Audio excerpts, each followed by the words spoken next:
by that drive, that urge to hunt.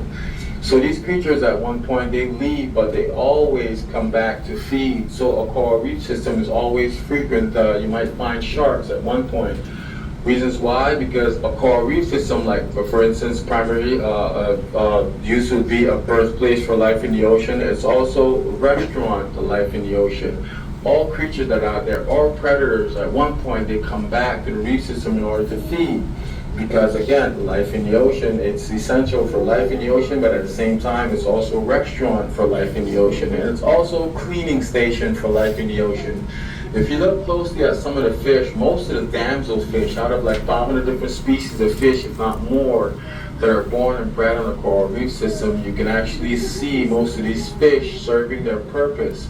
Now, you have the predators that leave. 20% of all the fish that are born on a reef system are predators. They normally head out at a certain stage. Some of them double back for feeding. Most of them, you never see them again as far as your mahi-mahis, your dorados, unless you're a fisherman extracting them out of the water. Besides that, they're mostly in open water.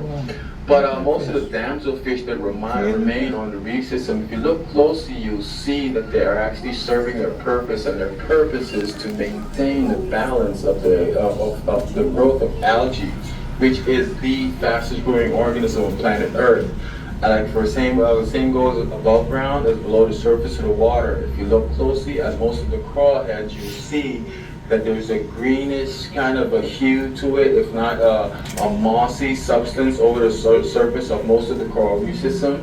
This is one of the fastest growing organisms on the planet, which, if left unchecked, will outgrow and smother every other creature on this planet, which is algae. So most of the fish, damselfish, including the parrotfish, which are mostly cleaners fish, you look closely, you see they're serving their purpose, which is maintain the balance, constantly cleaning the coral reef system.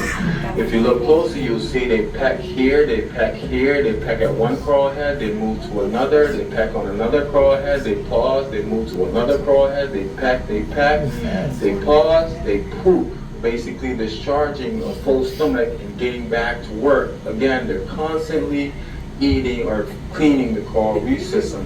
They also serve a purpose, guys, as far as again, as well as it being a fishy fish world. These other fish that normally get eaten up by larger fish, at the same time, they at one point are cleaning these larger fish. As far as a car wash below the surface of the water, or a cleaning station per se, coral reef system also acts as such. Like for instance, your big humpback whale just cruising by or migrating, like most fish do, migrating past the coral reef system, they normally come closer to the shoreline wherever there's a coral reef system because they use it for feeding. We're talking about the blue whale.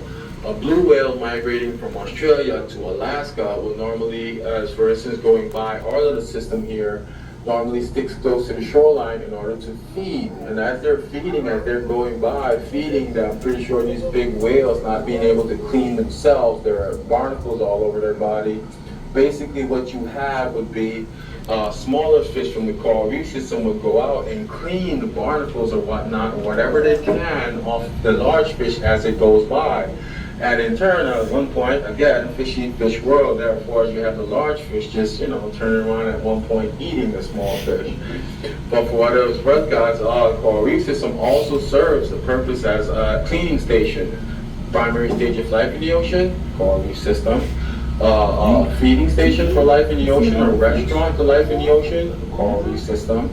And at the same time, you have a coral reef system being like a car wash as far as small fish cleaning off all the big fish as they go by. Same thing, a cleaning station. A coral reef system, believe it or not, guys, essential for life in the ocean. Now, as far as reasons why they would tell us never to touch a coral reef system or interacting with it, one of the reasons why that is, guys, is due to the fact that a coral reef system, believe it or not, unlike humans as individuals, we walk around above ground with our own body's defense mechanism, our immune system. Each as individuals, we have our own. As far as life in the ocean, The ocean wraps everything that's in it in one protective coating, one defense mechanism. And if you have ever had a fresh fish out of the ocean, you come to terms with what this is. It's that slimy, sticky film that's left behind on your hands after interacting with anything fresh out of the ocean. That slimy, ooey gooey film, that is basically considered the defense mechanism for life in the ocean. Everything that's in the ocean gets wrapped in this gel. If you were to take a metal can, submerge it for like 3-4 days below the surface of ocean water, you extract that metal can, you'll see that that slimy film is already developing on it. Life in the ocean is wrapped in this. The ocean wraps everything in this defense mechanism. And one of the reasons why, guys, they tell us not to interact with the reef system is due to the fact that just the sheer fact that a human body in the water, in salt water, in an over coral reef system, just that alone is damaging. Reasons why? The amino acid that exudes itself through our pores naturally, that basically leaves our fingerprint behind on everything that we touch, that alone is toxic to life in the ocean. Not to mention all the other chemicals that the human body normally trails into the water. Now, as far as one person with deodorant, and moisturizer, and repellent, and as far as sunblock and a little perfume on your skin, all of these chemicals that are normally added to the body after taking a shower and going out on your everyday excursion, let's just say, all of those chemicals, including that ever-present amino acid that exudes itself through our pores naturally, leaving your fingerprint behind everything that you touch, all these chemicals are normally one person trail back into the ocean. Just think about it like this: on a volume of 5,000 people on a cruise ship, 2/3 on a good day. Out here, it's summer all year round. So on a good day, 2/3 of 5,000 people end up in the ocean. So one of the reasons why they tell us not to interact with the coral reef system, guys, is due to the fact that just our presence alone is damaging to it. It's resilient as the coral reef system might appear to be, guys. It's very delicate at the same time and essential for life in the ocean.